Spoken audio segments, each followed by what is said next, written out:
Lora Kolodny here at TechCrunch Disrupt in New York, and I've connected with Jack Hidery. Jack Hidery is one of the most multifaceted entrepreneurs I've ever interviewed, based here in the city. And Jack, can you tell us a bit about the projects you're working on? I know you founded Dice.com, took it public, and then you've been working on some electric vehicle initiatives and a solar company. First, let's start with EVs. What's new with clean transportation? What's going on? Well, the really fun thing is that now IT and web services have now connected with automobiles and transportation for the first time ever. And that means we can enable a whole new layer of services, car sharing, flexible fleets, electric vehicles.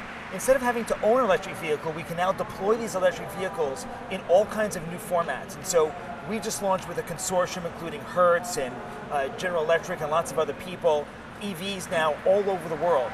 In fact, tomorrow we're launching in Washington, D.C. on Capitol Hill with folks like NRG, NGE, and Hertz, and lots of other companies out there to make this available for the folks in the legislative bodies, in the Senate and the House, so they can drive the drive, not just talk the talk. Okay, so this they can be energy independent.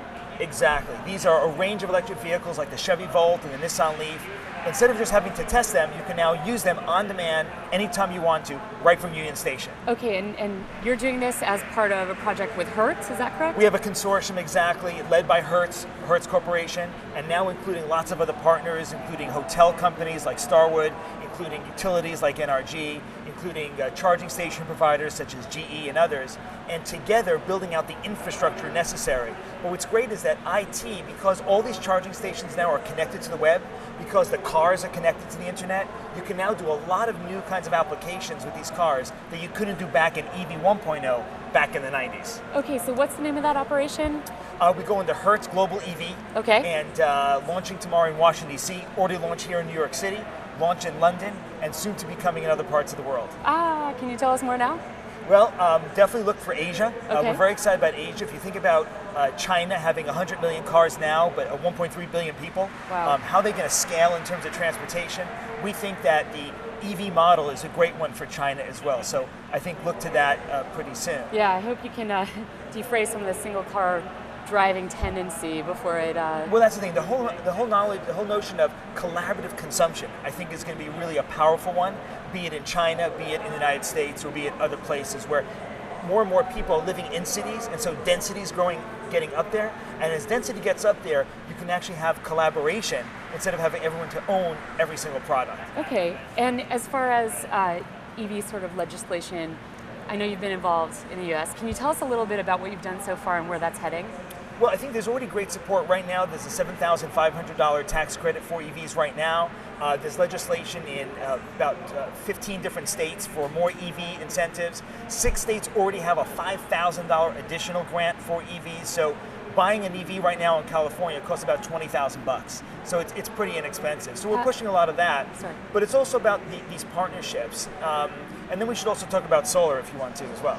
Yeah, I'm curious. So do you foresee electric vehicles as the dominant technology with natural gas vehicles, biofuel, fuel cell technology? You know, do you see electric as the dominant technology here? And if so, for how long? And then how are we charging that? Sure. I think that for passenger vehicles, electrification transportation is the way to go. I think when you talk about larger trucks, heavy-duty trucks, that's harder to make electric. And so there I think you can talk about natural gas, you can talk about biofuels, and aviation, the same thing there as well. But in the case of passenger vehicles, we have 240 million passenger vehicles in the United States right now. And I think that we can replace a huge number of those, both with personally owned electric vehicles, but also with these pools of fleets that are available both to businesses and consumers. And I think as we're changing the drivetrain, we also need to change the business model at the same time. The two have to change at the same time. Okay, so tell us a little bit about Samba and how this all fits together for you. Sure. Samba Energy is a software company that services the solar space and the clean tech space.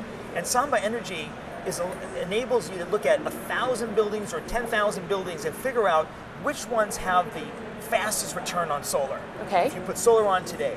One of the things that people haven't realized, I think, and the market really hasn't caught on to yet, is that we're about to hit a very interesting point of discontinuity with solar, a really positive point, which is that solar is about to hit $1 a watt. And $1 a watt coming up next year, really soon, means that a huge swath of this country will be able to have great return on investment from an economic point of view, investing in solar. So this is no longer just an environmental issue or just a green issue, but actually a return on investment issue. And that price has been coming down 80% in the last 4 years. Now we're about to take the final leap, the final frontier of $1 a watt solar coming up by June of this coming year. So we should check in again next TechCrunch and find out if that occurred. But we think we're on target to get there, and that means a big sea change in terms of how we think about solar energy.